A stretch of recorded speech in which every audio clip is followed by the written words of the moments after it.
The USS Lantry is a Class 6 Federation supply ship assigned to the Gamma 7 sector. Counselor Troy calls Dr. Pulaski Kate, and getting into the biofilter bus and patching in a molecular matrix reader is no problem for Chief Miles Edward O'Brien. Hello, everybody, and welcome to The Seventh Rule with Cirroc Lofton. Hello, hello.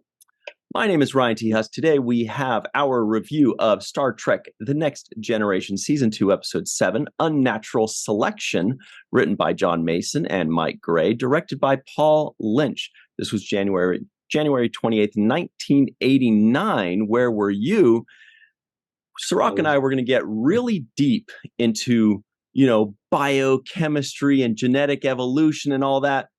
Sadly, we have Dr. Mohamed Noor to steal our thunder here. He's a biogeneticist or a genetic evolutionary biologist or a big combination of those words from Duke University. So we'll let you talk about it instead, Mohamed. Welcome. Thank you so much for joining us today. Thank you. Always a pleasure to be on The Seventh Rule. Yay. Thanks for having me. Yes, Cirroc. We were so excited to just really show off our genetic, evolutionary biology chops. But yeah, maybe not. Well, I mean, it's funny because after we just went through this, pandemic, I understand a little bit more than I would have had we not. So that was one benefit of kind of experiencing that together. We've had so many kind of public debates about, viruses, antibodies, quarantines, outbreaks. Mm-hmm. So I definitely have more knowledge about the subject than I did, going into this, let's say, when this episode would have come out. Yeah. But definitely want to hear a lot about what Mohamed has to say, about how this thing works and really if it's a realistic interpretation of the facts, because that's what we really try to break down the science and say, are they just telling me a bunch of mumbo jumbo? Or are they actually telling me something that's truthful? So, Mohamed, you'd be the best to kind of decipher that for us. 100%. I can do my best. I totally agree with your point, too, about the pandemic, too. That I used to always have to define RNA, but now everybody knows what RNA is now. Or thinks they do. Right. Yeah, or thinks they do. Right. Yeah, Mohamed, first and foremost, did you see this episode in 1989 or thereabouts when it came out? And how do you feel that the science compared in 1989 to what we know now and what we've learned since then? Sure. So, yes, I'm sure I saw it, maybe not right when it aired, but I'm sure very, very shortly after it aired. I was definitely watching Star Trek Next Generation in the late 80s. In January 1989, I was in my first year of college, so probably sometime in there I would have seen it. Maybe, again, probably sometime within a month or two when it aired, I saw that. Besides, there's a lot of aspects to it which are not very specific, right? So in that sense, you could say it holds up pretty well because they're not super specific about that. Like I would have, let's say I was writing this episode today and I was trying to write some script for it. I would have had a lot more specificity around some things in there. So actually what I did is I wrote out 3 possible scenarios to try to explain what's happening there. And then I sort of critiqued myself on each one. And what I like, and I tell my students all the time, it's easy to throw stones and do actually, that doesn't work. But that's not fun, right? It's much more fun to say how could it work? How might it work? Even if it's a small tweak on some of the words they say in there. And there's not a lot of words. So just pulling up the script there, it has things like the antibody created an unexpected side effect that alters the genetic makeup of normal humans. Okay, it's not very specific. An antibody's doing something genetically. Their advanced immune system has created an antibody that changes normal DNA.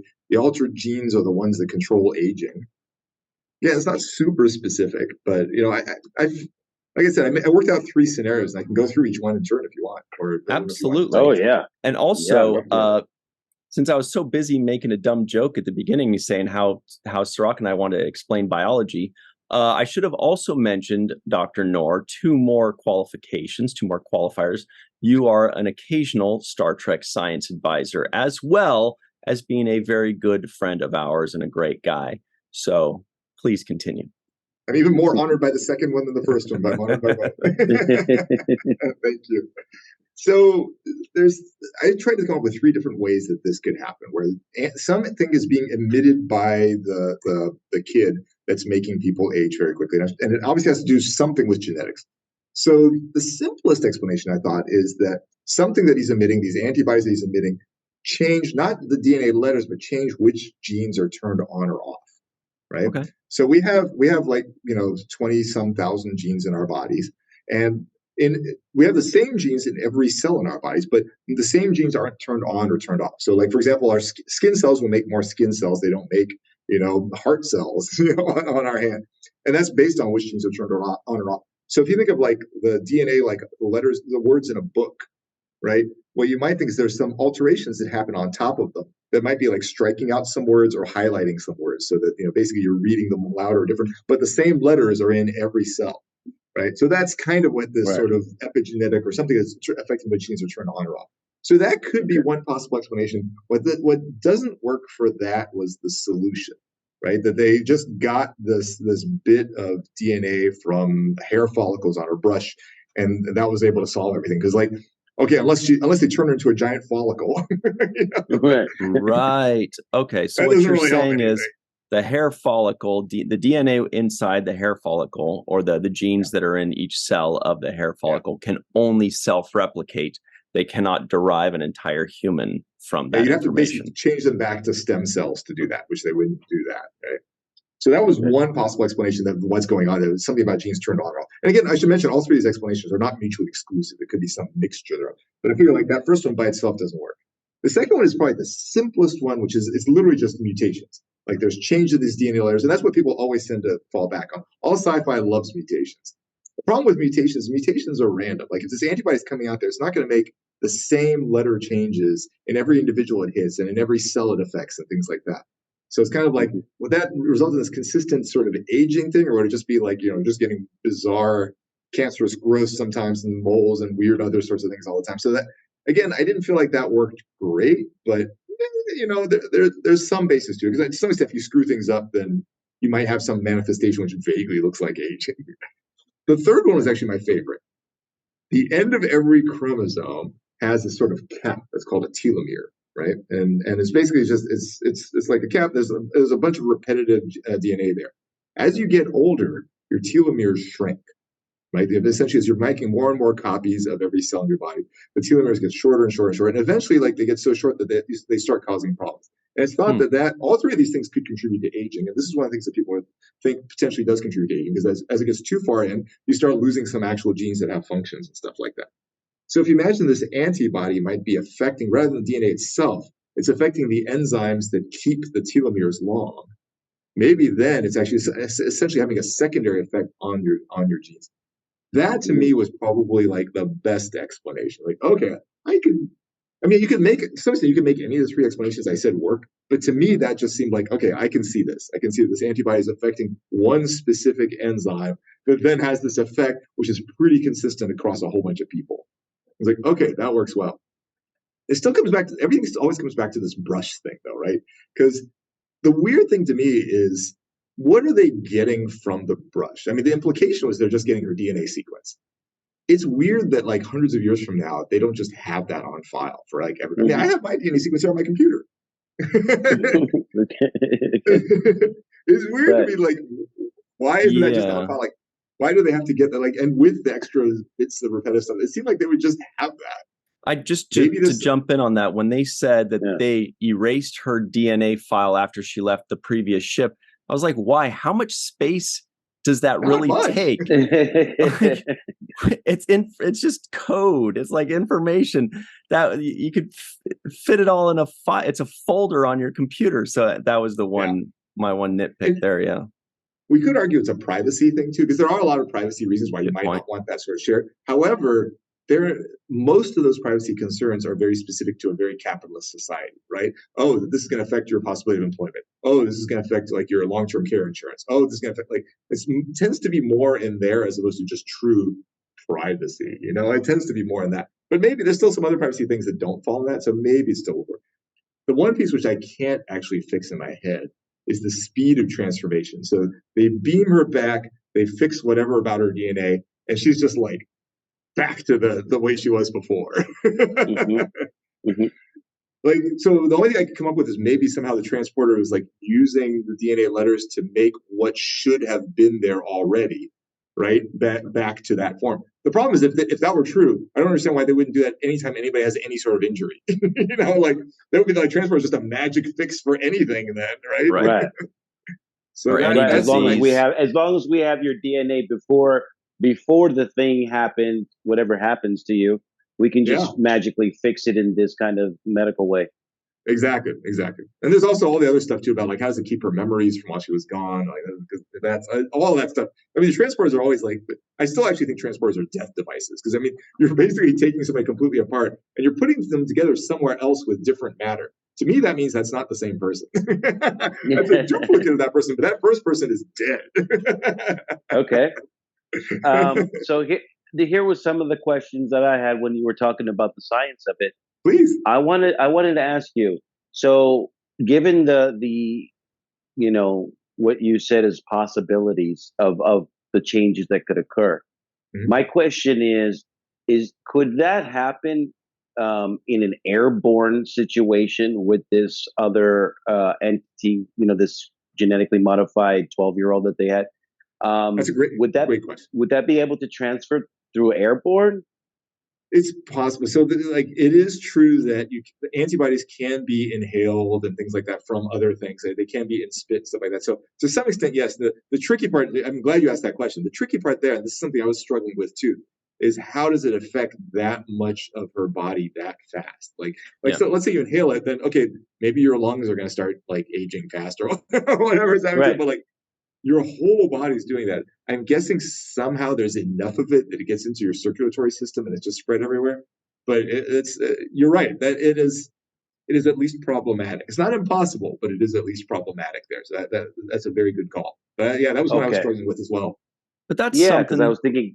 No, sorry. Go ahead, Ryan. That's a trope that we've seen all too often in Star Trek and sci-fi. Is they catch a disease or they get a laser shot at them. And then they turn into a Klingon, or they turn into they triple in size and become a monster. And I'm like, I don't even understand how that's physically. They should, at the very least, eat a lot of food before they do. The conservation of mass thing is definitely a tough thing. Their body can't change that quickly. I mean, I can suspend my disbelief that some virus made them turn into a werewolf, for example.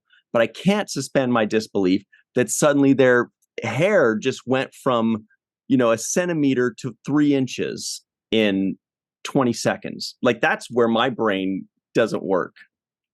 Is there, I don't know, is there any kind of explanation for that kind of stuff, which is kind of similar to what we're talking about here? Or is that's just no way, Jose? Again, I never say never, but it is definitely a significant challenge. I mean, you'd have to say like, cell division is increased dramatically in this set of stuff. But you're right, like the mass has to come from somewhere. That's always the bottom line thing. The mass has to be there. The raw materials for doing it have to be present there. So yeah. And so when you see somebody like just suddenly growing, like, okay, like are they converting air into that? I mean, where is this mass coming from? They better eat a lot of food or something. They're eating a ton real fast. The other question I had was working in they called it the Darwin Genetic Research Station. And my understanding is that if you're working with infectious disease at a research laboratory, that you wear the proper, you wear some kind of protective gear. And it felt a little bit unnatural for me to just see everybody walking around in the lab coats. And I'm like, this is with an outbreak in it, and it felt like there would be more precaution taken when you're dealing with these kinds of things. Yeah. No, well said. No, it's true. Anything working with anything infectious, there's all sorts of precautions. Like, people say OSHA, the Office of Safety and Health and stuff like that. They're like, they would never approve most of what we see in Star Trek. They'd be like, what? No. Yeah. But the one thing for this particular place, I mean, they weren't I mean, although there was an outbreak, so they should have done exactly what you said. It is formally a genetics lab. So I guess more of the protection would less be about like germs. So there would be some for the germ things too, but some of it would be the danger of you're accidentally introducing, like as you're breathing on samples, you're introducing some of your DNA onto it or bacteria in your lungs into it. That would be, there'd be a heavy concern about contamination, even more so than health risks, unless of course, there is actually an outbreak. In that case, then it becomes a health risk too. So like in our genetics lab, we always wear like gloves and stuff like that, because if we're doing these reactions, we don't amplify our cells. We want to work on the cells we're working on. So keep your stuff away from it. It was interesting. There was a comment made too, where they said something like, are they genetically engineered? And they said, no, they're created or something. I'm like, are you just talking figuratively? What does that mean in this sense? Like, I didn't quite understand. There was a passing sentence there, which I didn't quite get. And they just Isn't that the same thing? We engineered it. We created it. That's but there was, the person specifically said, no, we created, like, like my take was the same thing. I don't know. Maybe that argument comes from like where the actual babies originated from when they were children. If they were like done through some kind of in vitro process, if they were created in laboratories, or if they were the kids or the people natural birth. If they were done through natural birth and then augmented after natural birth. So I guess that's a good call. It would probably identify that. That's a good call. Origin. I can see that. Yeah. But there were a lot of questions that I had watching this. The telepathy also was something that I was wondering how and why it was a factor in the equation. Like, did the telepathy enhance the the ability for this thing to spread? Did the telepathy, what was the factor? Why did telepathy need to be introduced as the subject matter, and how did it enhance the story? I couldn't really make that correlation as well. That's a brilliant question. I mean, I'm sure it was more storytelling just to show how advanced they are. So that's probably, from a storytelling reason, that's probably why they did it.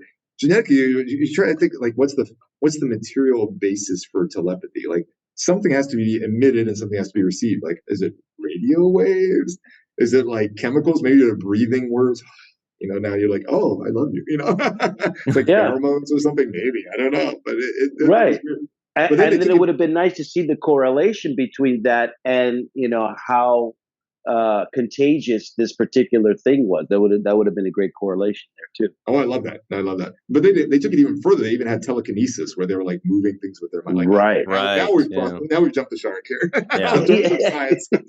I'm like, well, this is really necessary. This is just extra stuff. We could have an entire video just on the biology of telepathy, Mohamed, and that's something for your YouTube channel, Bio Trekkie Explains. Everybody go check that out. But that would be a really good one, because we have things like on Earth, like ants, they communicate through what is it, like pheromones or something crazy like that,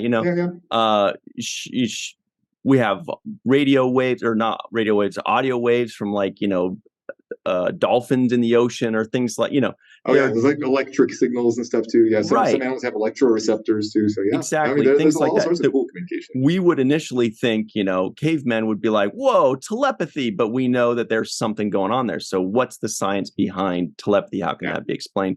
But there was one, I thought the best line.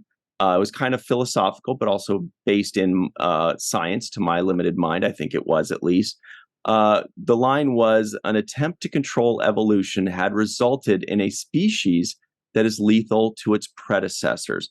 And it feels like that is certainly the case on our planet, that when something new emerges through mutations or slowly through just evolution, they end up wiping out its predecessors, oftentimes, not always, but oftentimes. And this was clearly an accelerated version of that. Can you speak on that a little bit? Yeah, I mean, I wouldn't be surprised if modern humans killed all the remaining Homo erectus that was out there. Just as an example. No, I'm sure that happens quite often. Yeah. So I think it's less often that's a very intentional, like actually going out to kill. I think it's often just they're so much better at using up this resource or something like that. that then it's just completely replaced, where the other ones can't get any resource and they starve out or just don't reproduce nearly as much and eventually go away. I think that's much more common than actually like killing them. Mm-hmm. Right. I was also thinking how that could be applied in in the way of artificial intelligence. That same logic about in a quest to perfect the human experience, you actually create something that could wipe it out. Yeah. No, it's a scary but brilliant question. Yeah. Yeah. I wanted to ask you also about because they drop these lines on us, and to the novice it sounds like, oh yeah, okay, this is legit. I need to be like, it's above my head, right? And so one of the lines was when Dr. Kingsley meets Dr. Pulaski, she says, "Did you write the book on linear models of viral propagation?" And I'm like, is that a thing? Or are they just throwing away like linear models of viral propagation? I mean, it sounds legit, Yeah, I don't know what that means. I can imagine some scenarios like, when you say linear, does it talk about like the speed of growth, like where like it grows linearly, or is it actually talking about like the actual replication process happening? Yeah, I thought that was a funny line, but it's not crazy. But like, yeah, what it meant, I wasn't so clear on either. I'm with you. Okay, okay. Those So I'm are like, certainly all words Those are strung they are words. together, but They could be what does applied it to mean? viruses in some way. Mhm. Yeah, okay. So sometimes I have my little BS detector goes off, and I'm like, I don't know. But this is a question for somebody who has way more knowledge than me. But like I said, once again, because of the pandemic and because we went through these things, viral propagation. Okay, that kind of sounds, Mhm. something familiar to what I've been hearing. And I thought actually this episode was kind of prescient in that way, in the way we have kind of dealt with the pandemic. When you talked about quarantines, that was something that was really, emphasized in this, so that they can limit the outbreak to just that area and that ship. So those kinds of concepts to me were very prescient. And I was like, oh, these are the things that we have actually dealt with.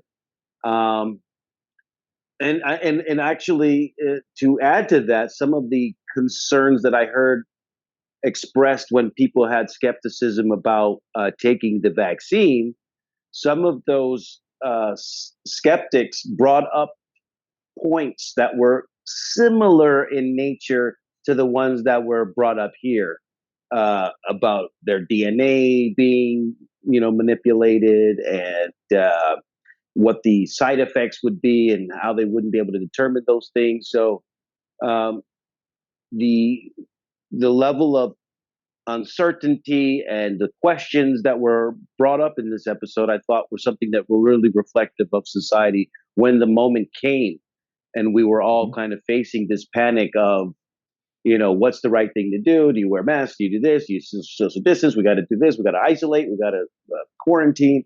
And so I thought that was accurate. Some of the general concepts were accurate based on what we've really experienced. Mhm. I completely agree.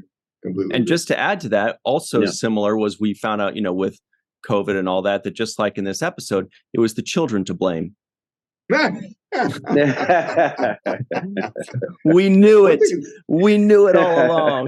One thing that's interesting in so much of Star Trek, they very, very rarely have geneticists play the good guys. Like, it's extraordinary, and they're almost always like they're the cause of a big problem, or they're just outright evil, or something like that. The only exception I could think of is Carol Marcus in the Wrath of Khan. She was the only case where it was a good guy, and even then, her stuff got misused and blah blah. But pretty much anytime you see geneticists, they're always evil, and then the engineers, they're the ones who save everything. Like, okay. Well, speaking of which, this was, I would say, the debut of Chief O'Brien and his big role as the engineer.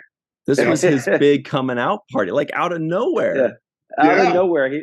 He had all the techno babble one man can handle in an episode. Yeah, and he was even at the point where the tension was the highest. Like, oh, it's not working. He's like, wait, I got this. He's just like typing away on his thing, and like, got it. I'm like, okay. definitely want to talk more about O'Brien in our second segment, because it was almost like he was the second star of this episode out of nowhere. Didn't even expect out of nowhere. Yes. But we're just about out of time with you, Dr. Oh, I have Noor. another question for you, Yes. Dr. Noor, because maybe our audience wants to know these answers. Sterilite. Did that seem something that was believable to you? The sterilite substance, and were you sold on it? I haven't heard of that. I wouldn't swear that doesn't exist. I haven't heard of a sterilite, but I mean, I guess essentially having some sort of encasement. I mean, yeah, it's okay. Okay, so you suspended a little bit. That didn't strike me as one of the more problematic aspects. I imagine if there's something there that could completely encase it, like, yeah, probably if there was some sort of antibodies or whatever in there, probably hold it all in. What I didn't understand is how the people were living in that. And quite like, are they in some weird stasis inside the sterilite? I was a little confused about that, but in terms of the infection part, like, yeah. like you mean like in a cryogenic type state where their life signs are being supplemented or something to that effect? Basically, it seemed like there was no. It wasn't like, oh my gosh, he's choking because there's no air in there. Like, it just seemed like he was fine. It's like sitting in that thing. I was watching for it too. I was like, they didn't even poke holes for the nostrils. What's going on here? I paused it. I was zooming in. Definitely getting out. I'm like, and when he breathes out, shouldn't it fog up? Like, they did a good job with that. Whatever it was. Anyway, Dr. Mohamed Noor, thank you so much for calling in all the way from Duke University and teaching us some things as you always do. We really appreciate your time. Always a pleasure. I love seeing you guys. Oh, and everybody check this out. I'm wearing my Be Kind shirt. You can get yours at bekindmerch.org. It's Chase Masterson's group and team. And this is the Kenneth Mitchell variety. So you can go to bekindmerch.org/Kenneth Mitchell and get your very own Be Kind merchandise, which is a charity that goes to great causes. So please check that out. Anyway, Dr. Mohamed Noor, thanks so much for hanging out with us. We will see you soon, I'm sure. Everybody else, stick around. We'll be right back. Always remember the seventh rule. Yeah. Damn, better than I've ever done it, too. Yeah, tell me about it. Hi, everybody. Welcome back to the seventh rule with Cirroc frickin' Lofton. Hello. Dr. Noor has left the building. We shall continue on. And first and foremost, of course, we want to give you the trivioids of the week. And they are: the Enterprise is bound for Star Station India to rendezvous with a Starfleet medical courier. The USS Lantry is a Class 6 Federation supply ship assigned to the Gamma 7 sector. Omicron, Alpha Yellow, Daystar 27. The USS Lantry's first officer was treated with Thelusian flu 5 days ago. The Thelusian flu is an exotic but harmless rhinovirus. Dr. Catherine Pulaski is the author of Linear Models of Viral Propagation. Counselor Troy calls Dr. Pulaski Kate twice, I think. Chief O'Brien gets his first senior staff meeting. Dr. Pulaski's previous assignment was on the USS Repulse. Dr. Pulaski was an admirer of Picard for some time. Getting into the biofilter bus and patching in a molecular matrix reader is no problem for Chief Miles Edward O'Brien. All right, Cirroc, you teased it earlier, but where the heck did Miles Edward O'Brien come from having 1 or 0 lines every time he pops in to suddenly they're like, let's just use this guy. Let's make this a character. Let's make him a real person. And he was in the senior staff meeting. He even had an assistant, a subordinate that he was giving orders to. Like, his entire character beefed up in several different ways. It's really cool to see, wasn't it? It was cool to see. And I don't know. I think I have kind of an explanation for it. Recently guest starred on Larry Nemechek's Trek Talks, I think is what it's called. Trek Files. Trek Files. Yeah. Trek Files. And in that discussion, he said, well, we're going to bring up a couple of topics we could talk about. What do you want to talk about? And one of the things I wanted to talk about was the representation of Latinos and other minority groups in Star Trek, and what kind of email exchanges were happening with Gene Roddenberry and the studios about that. And so he was able to dig up some of his files, and as he always does. And he found a letter, a communication email that was, or maybe it was a letter, because I don't think emails were even around at that time. But it was a letter that said, it was addressed to Gene Roddenberry, and it was talking about the representation of the Hispanics on the show, and how there wasn't a good amount of them, considering that they are a large demographic of the population. And so that was one of the big concerns in this letter, and we got into the that idea of Hispanic representation in Star Trek. But the letter went on to talk about, and by the way, this was brought to Gene's attention by a fan at a convention. So someone in the convention, right? Someone in the convention reached out to Gene, said, this is a problem. You need more Hispanic representation.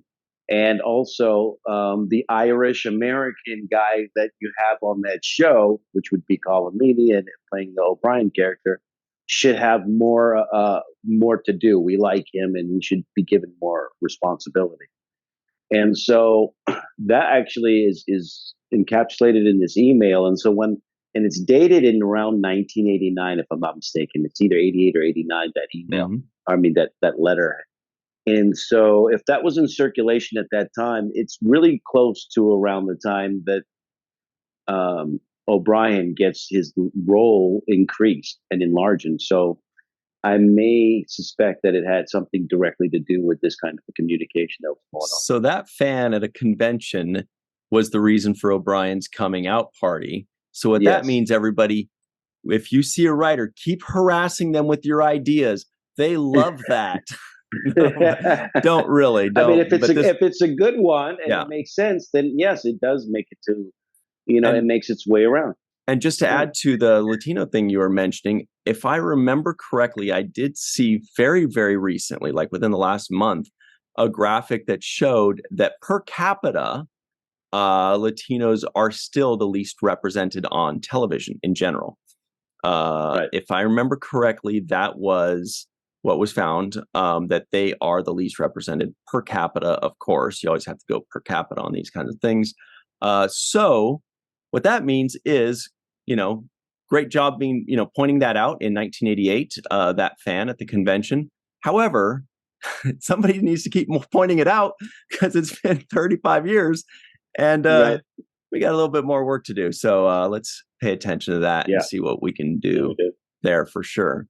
But I will say that, but I will also add to that nobody does the tech babble. I don't know. Maybe you said Geordi, but I don't know. I think O'Brien is pretty damn good at it. Well, right. O'Brien today, in what we saw, he acts like he's speaking plain English. Like he's using these words strung into sentences that are not plain English.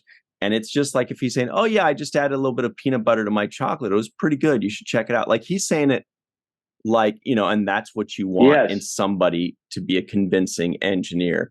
And this is what you'll see later on with Geordi. Geordi also does it. But yeah, we haven't seen enough for him to demonstrate that yet. But I agree. O'Brien walked right into it. They said, here's 50 lines instead of one. And he nailed it. What's the Matrix line that he says that you read in the opening? There's something about the relay matrix coupling something. Yeah, and there was a second part to that too that I didn't write. He says, he said, well, first, this is the way he put it. He said something to the extent of, well, we'd have to get into the biofilter bus and patch in a molecular matrix reader. That's no problem. But, and then he said a second long ass confusing ass line. I'm like, I'm not writing all that down. I'll do the first one. That's enough. My brain's already hurting. Right. That's how I felt too when I was listening. I was like, boy, that is the way he made it sound so casual. And I'm like, gosh, that would have been a self-sealing stem bolts moment for me. and we would have been on take 25 before we got that right. Mhm. I wrote down in my notes, chief engineer in the making, because this is why he's a chief engineer, because he does it like this. He could talk Mhm. like this. He actually came up with the life-saving idea in this episode. He was the person who came up with the solution. He was the person that mentioned we can do all this, and I can. And so, his idea was the one that won over. But I wrote down techno babble master because he is masterful with his techno babble. Mhm. Uh, he mentioned something about the transporter trace and this and that. That originated from O'Brien, and that I love that about this appearance in this episode. I just thought he really shined, and he was able to kind of show his intelligence and offer up a solution for what the crew was going through. Mhm. Yeah, it wasn't like his role grew. It was like his role took a leap. Yeah. Usually you see it kind of steadily increasing, but in this case, it was like a conscious effort where they're like, it was fully just, honestly, it felt like it was an O'Brien episode suddenly. Like it was clearly going to be a Pulaski episode, but they kept bringing O'Brien back, and again, having a subordinate, now he's not just the guy saying, yes, sir. He's the guy that somebody's saying yes sir to. That's a big thing. He's part of the conference, the meeting with the senior staff. Not even like all 8 or 9 of them, but just 5 of them or 6 of them. It was Yeah. really impressive and really cool to see. And I did not remember that. I was not prepared for that. I was just too busy making ageist jokes the whole time when I was watching. I had a lot of, especially at Pulaski's expense, poor thing. But yeah, I was really happy with that. And it also seemed like, speaking of Pulaski, did you notice it seemed like they try to drop in possibly some kind of budding relationship between Pulaski and Picard, because it wasn't just that mutual respect that was growing, but it seemed like it was on a personal level. When she was saved, they actually like hugged, which felt really weird to me. It didn't seem like either one of them are huggers, especially not towards one another. But then they hugged, and then she turns to the other guys and she's just kind of like, yeah, you guys are cool too. But I was like, do I hear wedding bells, you two? Is there something going on here? Yeah. I don't know. What do you think? I gotta be honest. I'm a Gates McFadden fan at this point, and I'm actually, I'm anti Pulaski.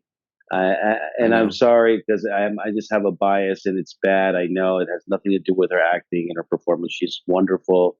I really thought she did a great job in this episode, especially when it came to challenging Picard. I thought she looked like a worthy adversary and stood up to Picard because she has some kind of authority over him when it comes to the realm of medical decisions, right? So when everybody was coming at that senior staff meeting, she kind of has the more senior voice when it comes to this particular subject matter. Anything else, yes, you guys can decide, but i'm the I'm the outbreak girl, I'm the quarantine girl, I'm the medical doctor here, and I'm going to go ahead and set a precedence. Now the back and forth between them was Picard saying, I'm not going to put my ship in jeopardy, and you're going to have to these are the things that I'm looking for, which was the isolation, which she came up with the runabout and all that stuff. But I just like the way she stood up for herself, and I thought that was great.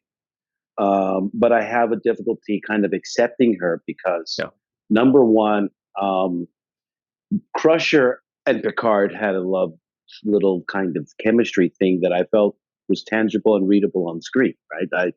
There is a thing when you watch the two of them where you feel like, oh, I could see them getting together. I don't feel that same chemistry with Pulaski and Picard. It doesn't seem.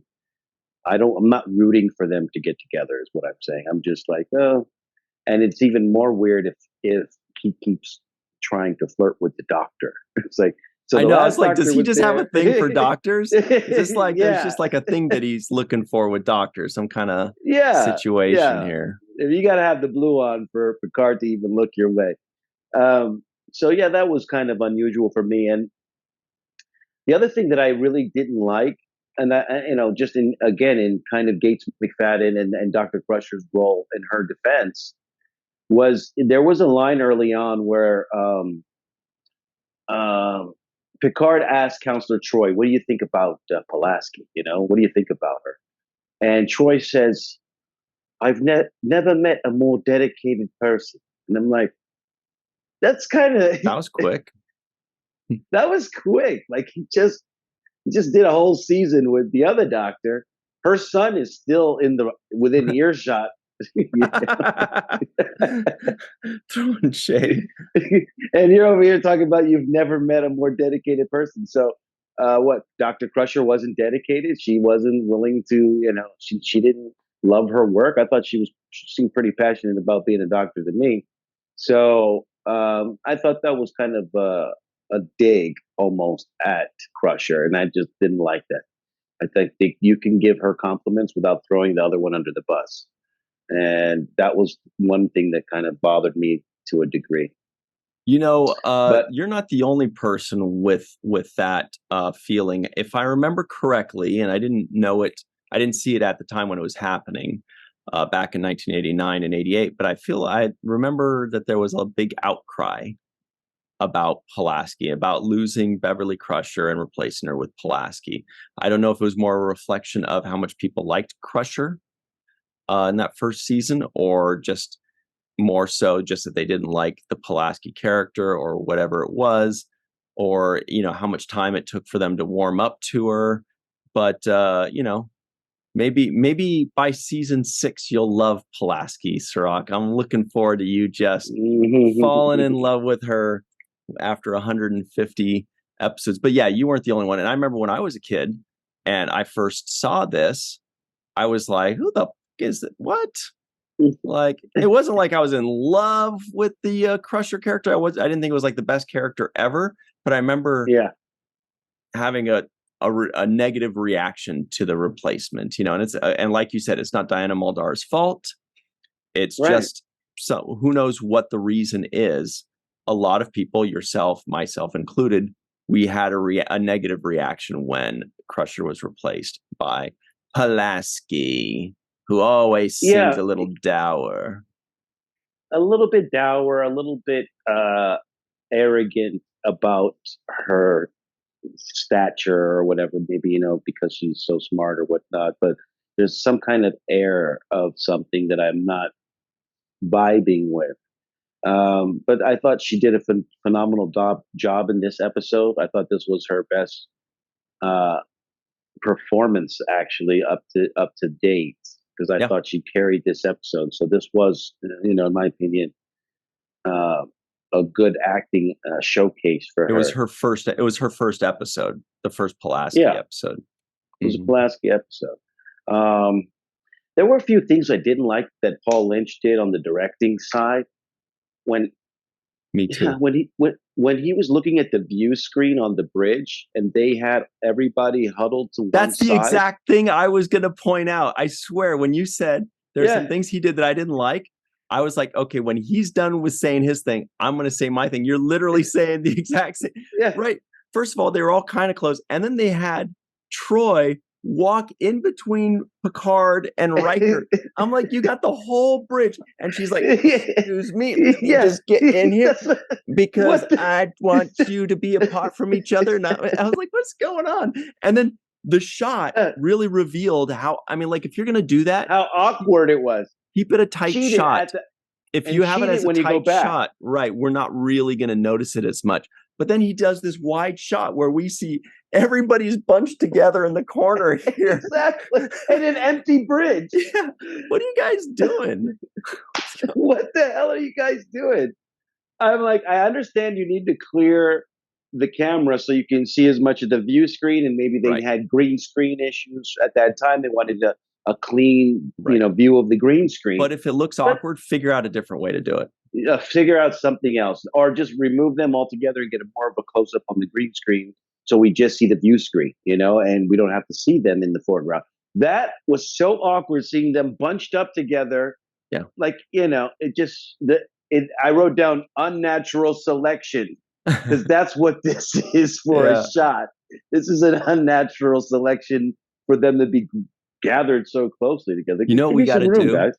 Our good buddy Jason the Outrageous Oaken, who might be in the free for all in a few minutes here, he loves to talk about directors and kind of likes to poo-poo them a lot of times. If he's on this free for all, let's pretend like we love that shot and see if he goes along with it. See if he goes like, I disagree. Huh? I'm not a fan of what, because he loves to kind of get in there, or if he just lets that one slide.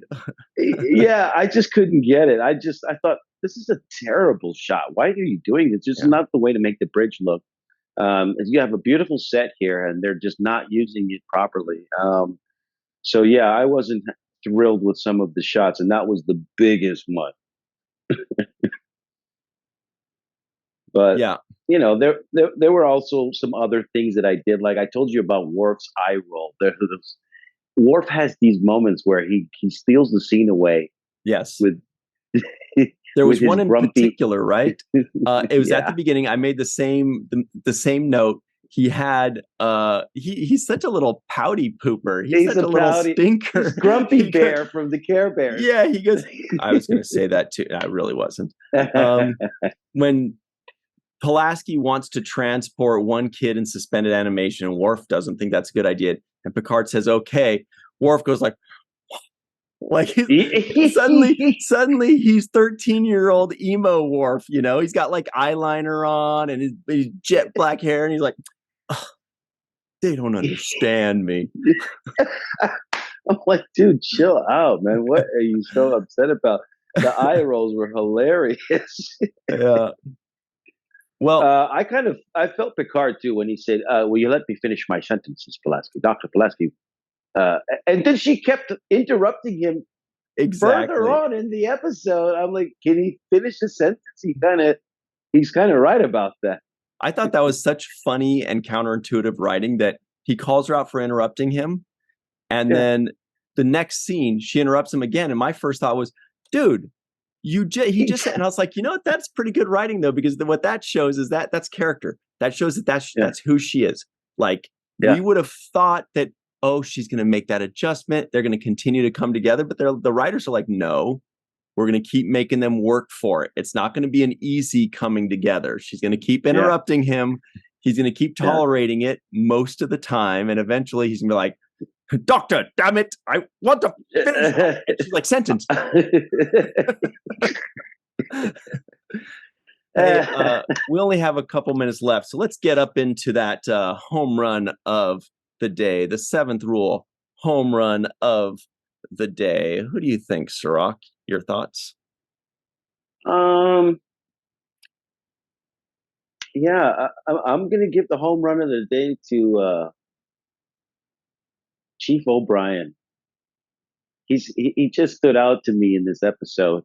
He seemed like he was ready for the occasion. He was ready for the moment. He had the solutions. He was at one point like, even Geordi was back and forthing with him. Data was kind of doing a back and forth. Like, well, if you do that, then, and so he had enough to bring to the table, to make Geordi think, to make Data think, to make the Doctor think, to make the Picard say, maybe that's a good idea. We should try that. So it just shows me that that's one of the things I like about Star Trek as well, is that people can come through. And it doesn't always have to be the captain saving the day with his idea. It's a team effort. It could be anybody. You never know who it's going to be on the ship.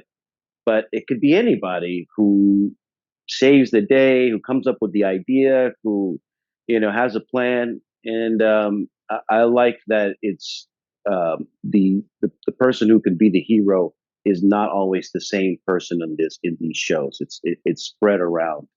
And I think that's more realistic and indicative of the everyday life that we live. So yeah, my home run of the day goes to Chief Miles O'Brien, aka Colomini, who just, to me, showcases his ability to make the difficult look really easy.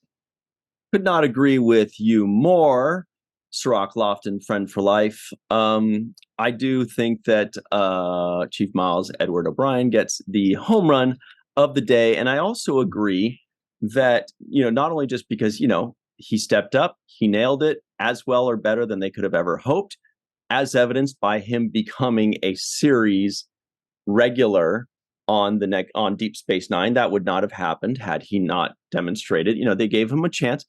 If you'll notice, very similar to what they did a few episodes ago with Dr. Solar, the Vulcan doctor that came out of nowhere.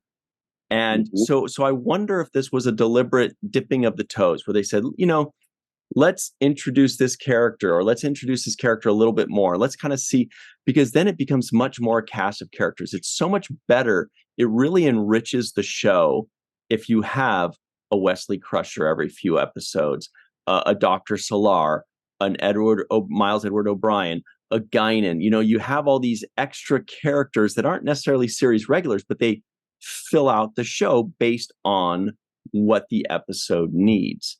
And that is such a great direction to go into. Will they continue in that direction? We'll find out, though. That's the key. Hope so. These are some people that enrich our show. And they are named as follows: Homer Frizzell, Dr. Anne Marie Siegel, Eve England out in Wales, Yvette Blackman, Tom TJ Jackson Bay out in Missouri, Bill Victor Arukin.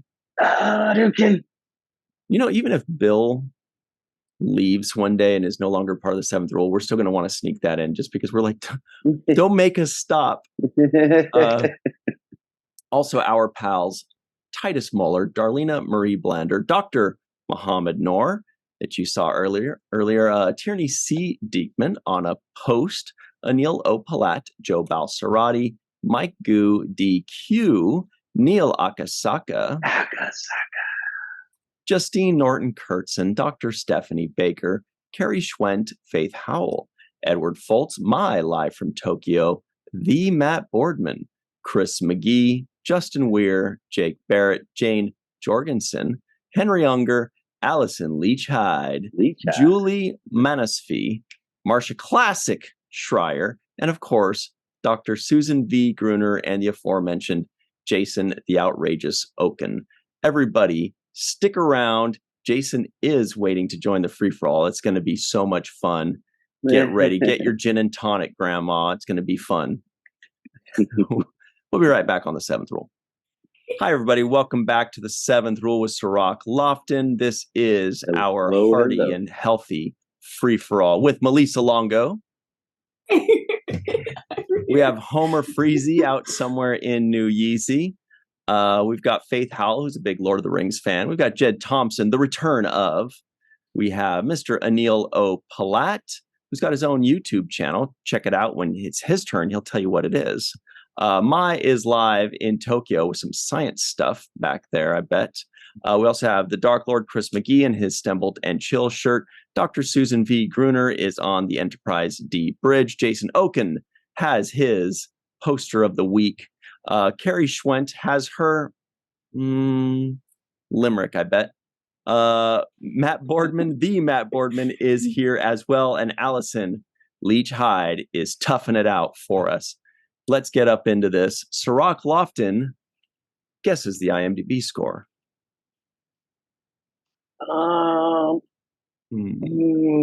O'Brien, Pulaski. I'm going to give it a. I'll say a 7.2. The Kimby Matumbo. Does anybody else have any guesses that doesn't already know what this IMDb score was or is? 6.7. Yeah, I was thinking 6.8. It's 6.8. Wow. 6.5. Oh, man. Anybody else? 7.60. Friends from Sue. Love you, Sue. All right. Today, Matt Boardman wins the Jake Sisko Award, 6.5 on the button. 6.5. Huh? Very good. I could see that, though. There's a pup there. That's cute. Did anybody catch any non-appearance mentions? I did not. All right. Darwin, Charles Darwin. I didn't see him. No? Did we ever get any appearances of Charles Darwin like on a holodeck or anything like that? No. Okay. Jason says no, so we can end it here. It didn't happen. All right. Malissa Longo, please get us started since you watched this episode recently, I bet. What are your thoughts on this episode? Did you like it? From what I remember, it was an intriguing episode. But the thing that I took away most from this episode is me saying to myself, I really like Dr. Pulaski. She's a smart woman, and she's not warm and fuzzy, which I get why that might be a turnoff to a lot of people watching it, especially after they got so used to Dr. Crusher, whom I love too. But Dr. Pulaski has a different kind of passion, for her work. So that's the biggest takeaway that I took from this episode. From what I remember, I watched it 2 weeks ago, I think. So it's not fresh. Yeah. That's all I got right now.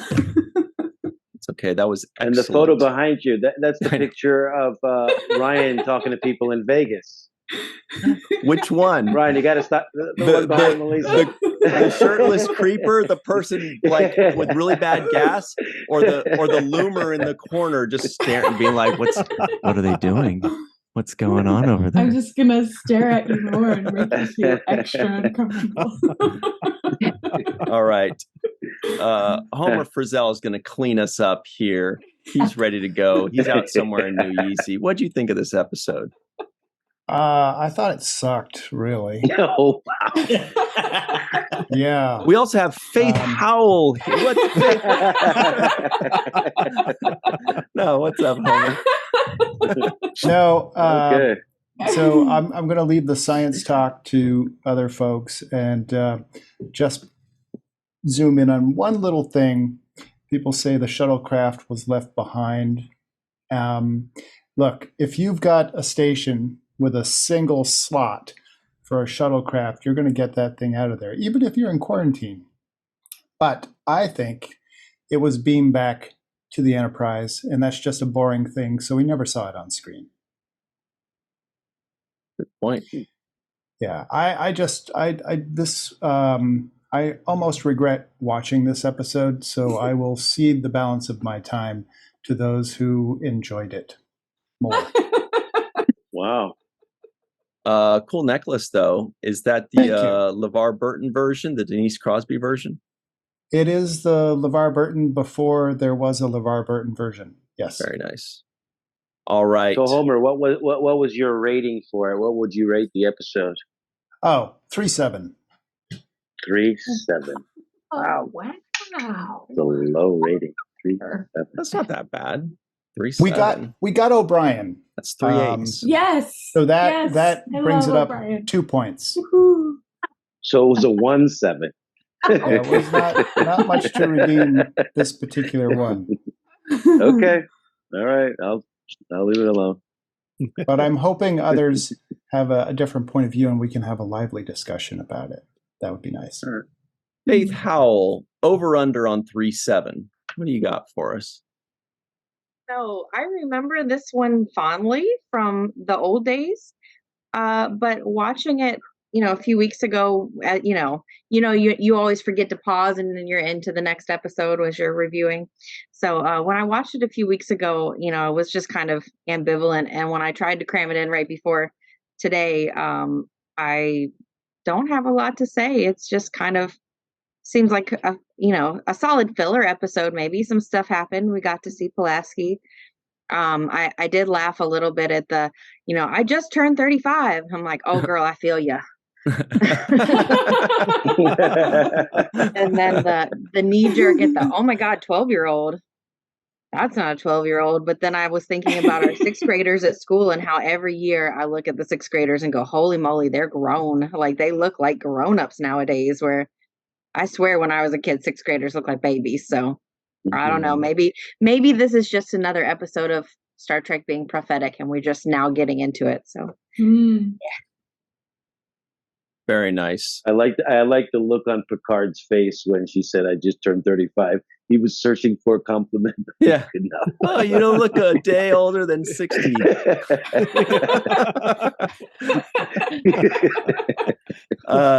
Jed Thompson is also here. What's up, Jed? Your thoughts on this episode? Did you love it?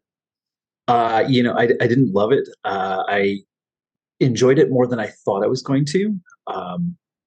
I've got 2 points right now. One was a quote, direct quote was, "They were designed to resist disease." And all I'm going to say is eugenics.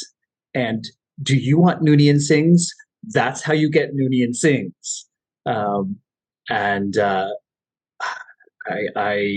did, outside of that big issue right there, I actually liked both Pulaski and Picard going to Troy in a professional capability, a little bit more personal on Pulaski's side. But I thought that the writers were trying to pull in Troy less as a symbol and more of as a professional, which of course she continues to do great. And I think that was, I did notice that and appreciated that. Aside from that, this is, to quote Faith, a filler. A decent filler episode. Filler. Sounds like nobody's liking this episode. Thank God. Just like what Faith said, there wasn't much to say about. I did not have anything to say about this. Luckily, we had Dr. Mohamed Noor joining us in the first segment. He had plenty to say because he's really smart and knows all about science. So he saved us there. Anil O. Palat is also here. He's got a ton to say about this one, I bet. Well, I can focus on the science concepts, which I thought were pretty interesting. One, I thought it was pretty interesting. They can network the other ships. Like Picard was like, "Oh yeah, I just called over, gave a couple of commands, and now I control that whole ship." So it seems like in future episodes they could do a lot with that. I don't really think that they do, but I was like, "Oh, okay, that's kind of interesting." They don't really mention that again. The second thing was, it seems like those kids could be used as a weapon, so they could bring them back. That might be a cool concept, like, I don't know why you would genetically engineer somebody to kill everybody else. It doesn't really make sense, but like as a weapon or something, it might be kind of interesting.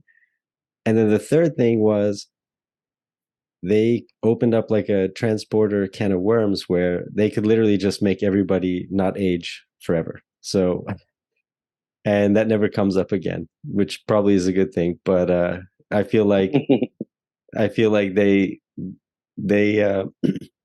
could do a lot with that concept. Just start making everybody young, old, nobody dies. And if they ever want to bring back characters from the other shows that have been killed off, there you go. Plot device right there.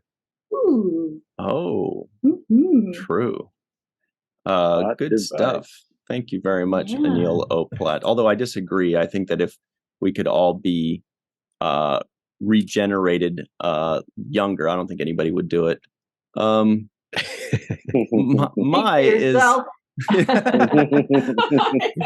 Mai is live in Tokyo, aging gracefully. What's up, Mai? What do you got for us today? Thank you very much. Love you. Gotta say, great character development in this episode. It was it gets an A+ for that. The rest of it, no. Science. I haven't seen the part that Mohamed spoke about yet, so I'm going to just dive in and hope that it doesn't conflict with what he had to say, because he's definitely the man for that. But with all the COVID stuff over the last several years, I've been doing a lot of reading on this stuff on the NIH website and so forth. Science failed Star Trek, or Star Trek failed science this time around. Dr. Kingsley on the aptly named Darwin Station says that the immune system of the children would seek out and destroy the virus at a distance. No. The antigens which are on the pathogen, which is what the virus is called, these antibodies are produced in our plasma. It has to get into our bodies first, unless you're literally sweating plasma, and then that plasma can somehow get out into the air. No, that was absurd. She says that the antibodies produced change the DNA of the virus. Well, great, that's the idea, but that's called cell destruction. That's the whole point of antibodies. They don't change it and just leave it there to infect somebody else. That also is nonsense. I mean, look, the key point is antibodies are selfish and xenophobic. They only care about things in their little neighborhood, that speak their language. They are very specific. So I thought that was silly. And then it went on, it got worse with Pulaski trying to say that the DNA being self-replicating and therefore there was the problem. Like, that's what the body is designed to do. I mean, anybody that's ever dealt with cancer, that's what they introduce DNA damaging agents into the body to try and destroy the cancer in the first place. That's actually what happens. The body, if DNA is damaged, the cell says, okay, I'm going to stop replicating for a moment, or it says I'm going to fix myself, or it says I'm going to die and let another cell start fresh. So a lot of really bad science in this episode. It drove me nuts. I wish they'd done it better, because I looked to the show in part for some of the science aspects of it. I really like that. This episode, no, not at all. But great character development, so I think I'm going to focus on that. Mm-hmm. One of our favorite characters that's developed recently is our good pal, Mr. Chris McGee. What's up, Chris McGee? What did you think of this particular episode? Yes, Unnatural Selection, aka we've learned our lesson from The Naked Now, where instead of just beaming right over, they say, let's see what's going on over there first before we subject ourselves to something that might be dangerous. Thank goodness. I thought it was an okay episode. Again, I look at it through rose-tinted glasses because I saw these when I was much younger, and I just ate them up regardless of whether or not they were good from an objective point of view. One couple of things that kind of stood out to me was even after Picard had told Pulaski not to interrupt him, then during their next conversation, she does so again twice. But, Picard kind of gets to pass it on and interrupt O'Brien when he's starting to explain how the transporter was going to work. Speaking of O'Brien, I love that he finally got a larger role in this episode, as was already mentioned. The first time he's been referred to as a transporter chief, and the first time he's actually been given the name O'Brien. He was quite surprised, the actor, when he saw the script, says, I've been given a name. So fantastic. Of course, I'm sure Jason will bring up the point of how he got that larger role. If not, we'll save that for things left unsaid, perhaps. Of course, we know that now, beginning in this episode, Pulaski hates transporters, just like, of course, Dr. McCoy. I guess being a doctor maybe gives you a better special insight or a better understanding of what happens to your body during transport, just enough so to make you fear it. So there's that. I'll save my nitpicks and other boring observations for things left unsaid.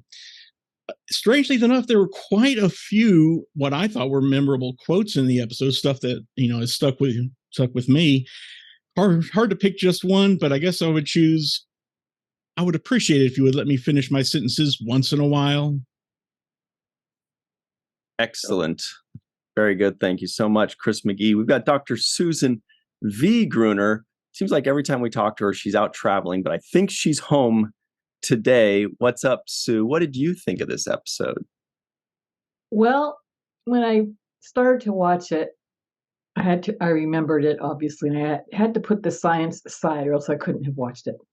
But having put the science aside, I actually liked it. I liked it because we get to see Pulaski. I just love her so much. And yes, I love Gates as the doctor too, but I really love Pulaski. They have on one of the original series movies, I just can't think of which one it was, where they take over the ship from another ship. Just can't remember which one it is. But I had issues with, I said it put aside the science, the DNA filter and all that was kind of weird. But we've also seen this aging thing before, so I kind of rolled my eyes about that. We've seen it multiple times. Did anybody else notice Wesley Crusher's comm badge? Mm-mm. It's all silver. I didn't see that. Check it out.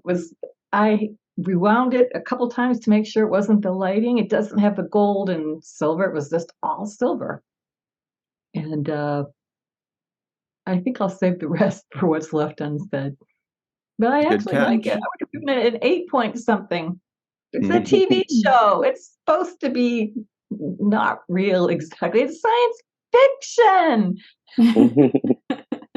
Fiction. It was just fiction, I think, in this one. Good catch though about the comm badge. We've got Jason Oken here, who in the Zoom chat said he gives this one a 9. Care to defend that, Jason? Oh, absolutely. I'll absolutely defend a 9. I'll defend anything.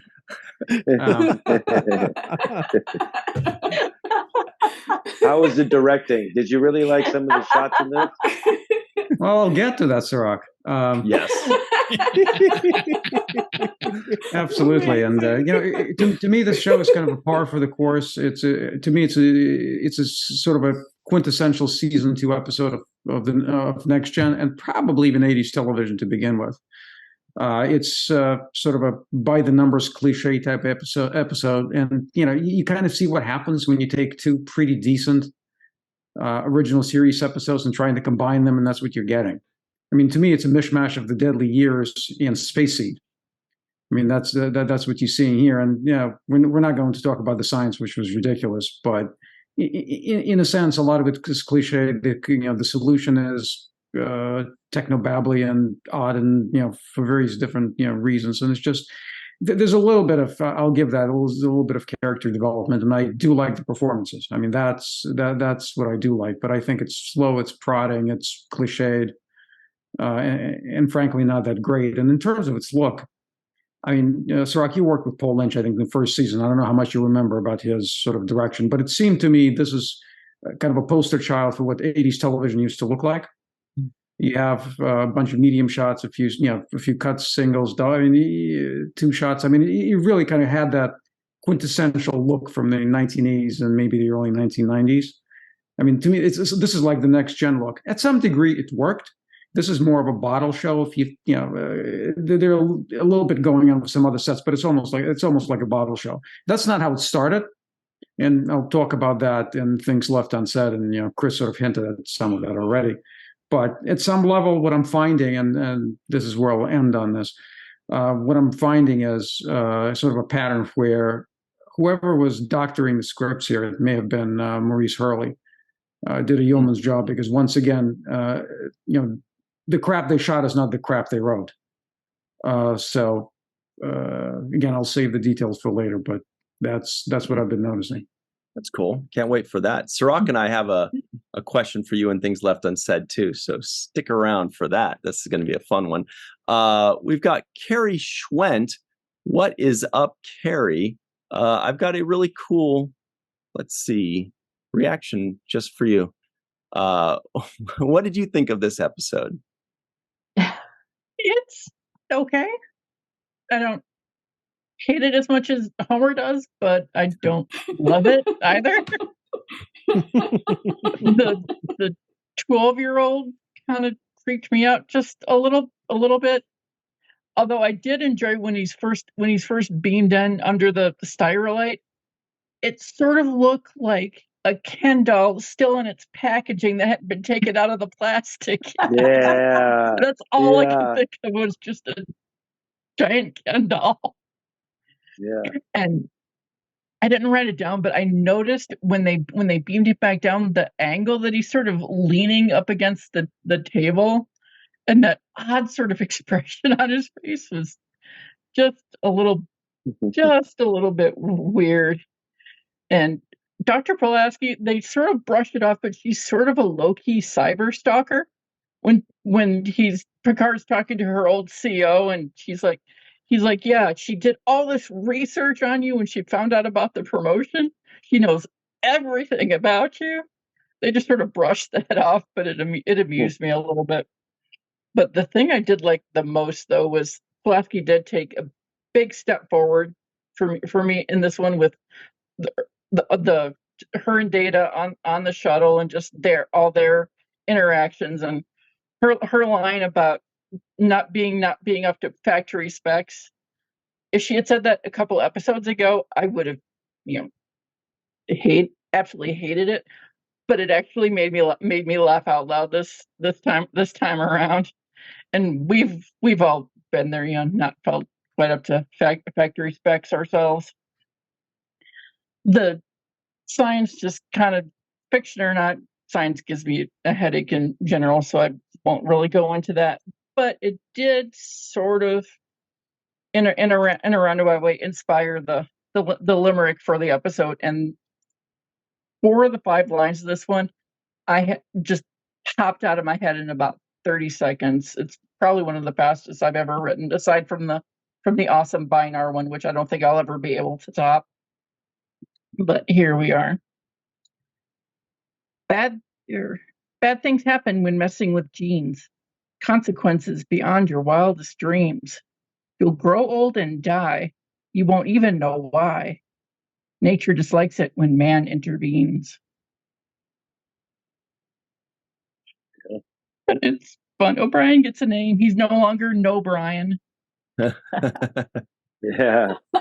Different podcast I was listening to the other day called him that, and it just sort of stuck in my head. But he did fantastic with all the techno babble. He actually got to be in a briefing scene and all the techno babble, so he's no longer No Brian. So, and I bet he loves limericks too. Being Irish, I would assume so. See? All right. The Matt Boardman is here, who never met a limerick he did not like. But what'd you think of this particular episode? There once was a lady from Venus. Wait, shit. That's not this episode. Yeah, it's interesting because, again, it's an episode that, I don't skip when I watch through the Next Generation, but as I get older, I think it becomes less and less exciting. But there are some aspects of it, though, that I do like. I myself, and for those of you who met me, know that I'm very pasty white. And so I always kind of joked that it is really hard for me to tan. And so in this episode, the fact that these kids have been genetically altered to have antibodies that seek out and destroy the virus I've always said that I had antibodies that seek out the sun and destroy the sun rays before they can get to me, hence why I can never tan. So, I appreciate that aspect of it. Maybe not in the same way that everybody else might, but no, one of the things that I really enjoyed about it is because up to this point we've had such almost an adversarial relationship between Picard and Pulaski. They frequently butt heads, and yet here's a situation in which one of his crew is in serious danger, and to watch the crew come together in such a way that they to save Pulaski in the end. And that reaction where Pulaski hugs Picard and they have that awkward moment there where it's just like, oh, wait. But that's, that's some of that continuing in the character development aspect of and the coming together of this crew, that even though we only get to see Pulaski for this season, but I thought that was a great moment between Picard and Pulaski for this episode. The other aspect I thought that was interesting is and which has been brought up is, this is technically eugenics, which I would have to go back and look and see at what point that became part of the Star Trek mythos, that it was outlawed and banned in the Federation. I don't know if that was in Deep Space Nine, maybe, but maybe in Things Left Unsaid, it'd be interesting to discuss how this episode would have been different with that, that part of the Star Trek history established, and how they might have told this story differently from that. Good stuff. Thank you very much, Mr. Matt Boardman. We also have Allison Leach-Hyde here, everybody. What's up, Allison? What do you think of this episode? Well, as a kid, it was not one of my favorites. I didn't particularly like it. It was just weird and odd. I didn't like it. Watching it today, though, I actually liked it more than I used to. So I think it is because of the character development in there. And I love funny one-liners, and there's a lot of them in this episode. I think, you get to see a little bit of the characters' relationships behind the scenes, like Riker and Worf, right? At the beginning, get the cute little, looks like they had a battle with time and lost, so it's great to just start, get more of that little bit of character building, even if it is just 2 lines on the bridge. I love that. I love Troy saying, let's just say you both have well-established personalities, because it's true. Of course they do. Of course, Picard and Pulaski have very well-established personalities, and they're both used to being right all the time, so they butt heads. But I like that they show in this episode that they want to get along and be the best they can be on the ship. And that's a great thing to show a kid, even if you don't like it as a kid, but you appreciate it more as an adult. So that's what I like about the episode. And I don't know why, but it got an Emmy nomination for hair. For this episode. Yeah. So that's an interesting little bit.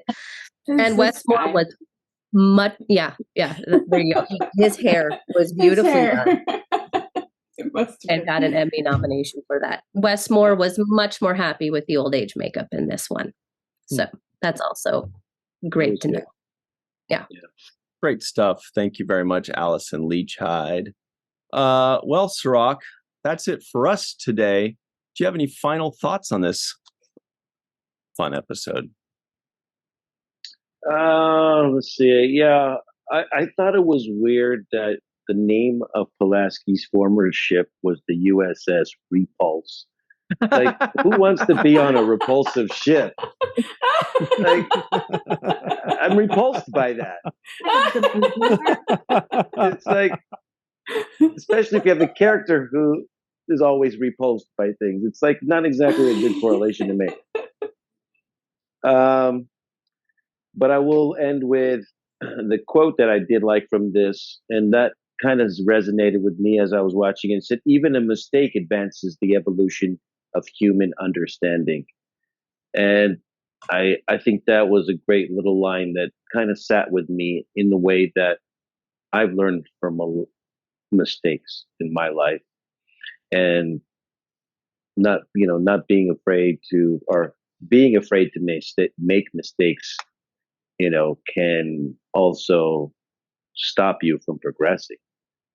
And, mistakes are okay. And I kind of got that vibe from that quote. I did like the way that it referred to it advancing the evolution of human understanding.